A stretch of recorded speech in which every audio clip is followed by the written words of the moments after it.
there, my very good friends, and good afternoons to you as well. It's been a while since we've been able to say such a thing, but we're here with a news update on some guy called Phil. Who is this? Me? Appropriately, I'm saying with some guy called Phil as well. CM Punk, of course, Chick Magnet Phil himself, the man of the moment, the headline maker extraordinaire, the guy who we have a new incremental story on every single day. Love it. Sometimes involving dogs, sometimes not. But Best kind of story. Exactly. What more could you What the hell's going on in here? What? Who let you in? Cheating on me with this guy right here. Got an important update about Larry the dog today. You weren't here. You weren't even here. I thought you'd gone for your lunch like Ace Steel did in that brawl. You guys really. Right. CM Punk. Oh yes, news. That's what we're here for. News happened. CM Punk seems to be done with pro wrestling as a whole, not just AEW, not just the Elite. It seems like he's done. So basically, Nick Houseman was a guest on Wrestling Observer Radio today with Dave and Brian. What's going on there, Dave? Yeah, come on, Dave. Comparing notes and stuff, because he'd obviously been at the heart of this. Dave had reported some stuff as well. Sometimes, different information from different camps, crossover, all of that stuff. But there's an interesting comment here from Nick, who is of Wrestling Inc., of course, talking about CM Punk. Cash does not seem to be an issue for this guy. He's got inroads in Hollywood going on right now. Stephen Amell certainly shining him up with what they're trying to do over on Heels right now. I have a lot of people that have known Punk that say to me, this guy's never gonna wrestle again. Interesting, of course, he's been away, you know the drill. He's been off TV since All Out when he had that brawl with the Elite. Everyone got suspended. People like Brandon Cutler and that who were trying to break the fight up per the internal investigation got unsuspended. Ace Steel got released, not unsuspended, because he bit Kenny Omega on the arm. Bit him and pulled his hair. So he's gone. Interesting choice there. But yeah, now it seems that as well as seemingly being done with AEW, CM Punk is done with wrestling altogether. Yeah.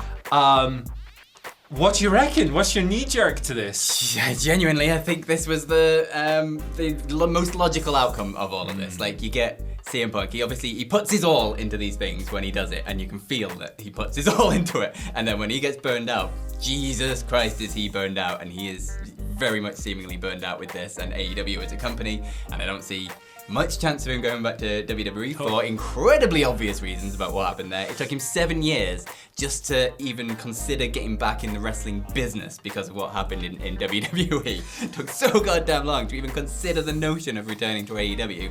Did it, it was amazing until it really wasn't. Yeah. And it very much feels like, this is the end of another chapter of CM Punk's wrestling career. And what Nick was saying in there, of course he doesn't need the money. Of course he doesn't. He had a huge main event level career in WWE for quite a long time, and then he's had outside things since this with his comic books and his movies and things, like he did that horror movie and stuff like that. And then he's got the big AEW paycheck as well. This man does not need to work a day in his life ever again. It doesn't matter what rods he has in the fire with Hollywood. He does not need to work ever again. And you'd imagine that payoff, purely speculative, when it comes, when they negotiate AEW buying out the rest of his contract, you'd imagine be hefty. It's not going to be 50 quid, is it? Yeah. It's He's going to not be... going to be one of the cheapest guys on the AEW roster, let's put it that way, and buying out what's left of, 2 more years of his contract? Something like that, yeah. It's multiple years by all accounts. Hefty chunk of money. Yeah, man, it's a crazy situation. What you've essentially had over the past year is like a 1 year microcosm of the entire CM Punk experience, right? You get the big euphoric moments, you get the great matches, you get the great week-to-week programs. I still think the MJF story is the best of the year so far. Yeah, me too. My opinion, you can disagree, it's fine, but you'd be wrong. All of that stuff. And then you get this at the end, this big burnout. So at the moment, it looks very much like it was Dave Meltzer who reported initially stating that they're trying to buy the contract out. The non-compete clause might come into it. Obviously, when you hear about non-compete stuff, you think, well, that must be relating to WWE because nobody else is going to afford this guy. New Japan are not going to blow their entire 3 months of revenue on CM Punk, for example. But yeah, here we are. It's ultimately sad, right? Once you get beyond all the carnival side of this, all the stuff about the dog and all of that, blah blah blah. It's ultimately sad because a relationship is clearly soured here, and it means selfishly as fans, we're not going to see CM Punk versus Kenny Omega or CM Punk versus Bryan Danielson. We've seen that in WWE in the past, but you wanted a new version. Very different thing going on in AEW. Yeah, you wanted to see it again in the future, and it's like this guy is so great at his job.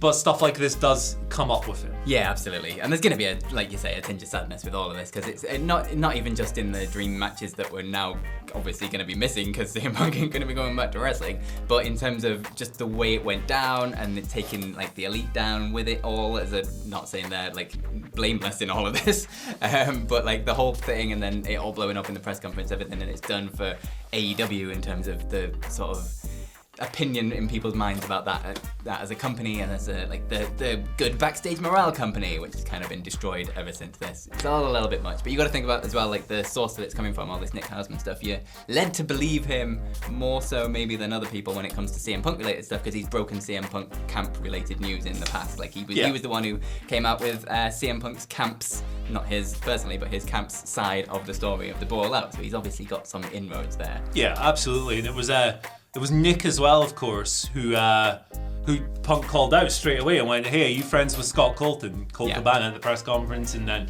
blew up his spot a little bit, and all of that came out. So yeah, like, and we've heard so many different reports. Like, what you're hearing is it's not people. These people don't make stuff up. Dave Meltzer and Nick Houseman are not sitting there going, this fiction will sell well. And no, they're reporting what they've been told by sources. That's how the game works. And obviously, different parties telling different people different things means you get conflicting stories coming out. And with something as heated and crazy and like high level in a big company as this, that's going to happen.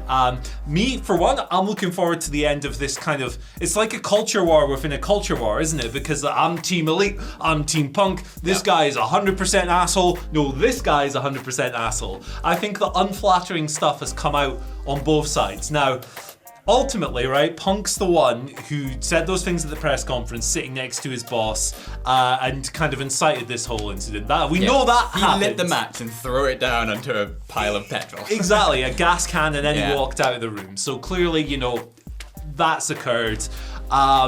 But it's wild. Ultimately, I just want to watch good wrestling. And while this backstage drama is, look, full transparency, this stuff is objectively good for our business. Yep, absolutely. But as a fan, you only need to go back and look at that first week's of coverage after CM Punk. Yeah. Holy hell, it got people talking. But it really did. Getting people talking for the right reasons in terms of like good storylines, good matches, like mega stars that are over as a wrestler, and then there's getting people talking because of horrible backstage culture that needs to be fixed in order for everyone to get better and move forwards. Like, as a fan, this stuff's just become really tiresome, hasn't it? Yeah.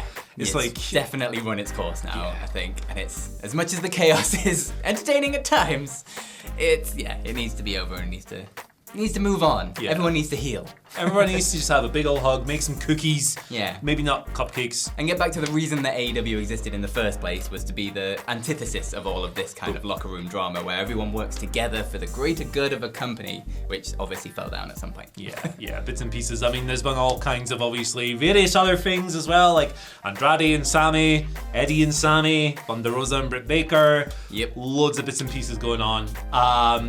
I have no idea what happens. Well, I mean, CM Punk leaving AEW is obviously what happens next. Yeah. But this saga has been so insane that it feels like maybe we're not so over yet. I don't know, man. It's one of those stories that there's been a new thing coming out every week since it happened, whether it's a new side of the story, a new little detail of the story, something about dogs being hit by doors or whatever it is. It's just been rattling on and on and on and on. And it feels like if they just aired it all straight away as soon as this happened. I know there was pending legal things that maybe people weren't able to do that and things like, if everyone had just got it all out in the open in 1 week and just got this done with, aired all of their grievances and just moved on, we could have moved past this so much quicker than just the trickle feed of everything happening and then, ooh, this person's been reinstated, this person's been fired, this person bit this person, and it's like all these little details and it just goes on and on and on and on, and it's bad for AEW, it's bad for wrestling, it doesn't look good in terms of an outsider looking in at that company right now. It doesn't look good. No, it really doesn't. It really doesn't. And probably so much of this could have been solved 6 months ago. Grown adults having a chat. Hey, we're never gonna know. He says he might be leaving wrestling for now. 7 years later, you never know. Hey, listen, we're gonna get thumbnails out of this for years to come. But hey, listen, thank you so much for joining us today, this afternoon, with the run-in from Adam Wilborn. Very chaotic here, but we love to see it. You can follow us on Twitter at Andy H. Murray. You can follow Phil at Phil My Chambers. You can follow me at, yes, I've already said Andy H. Murray, haven't I? What does the H stand for? Professionals. The H stands for repetition. See you later. Bye.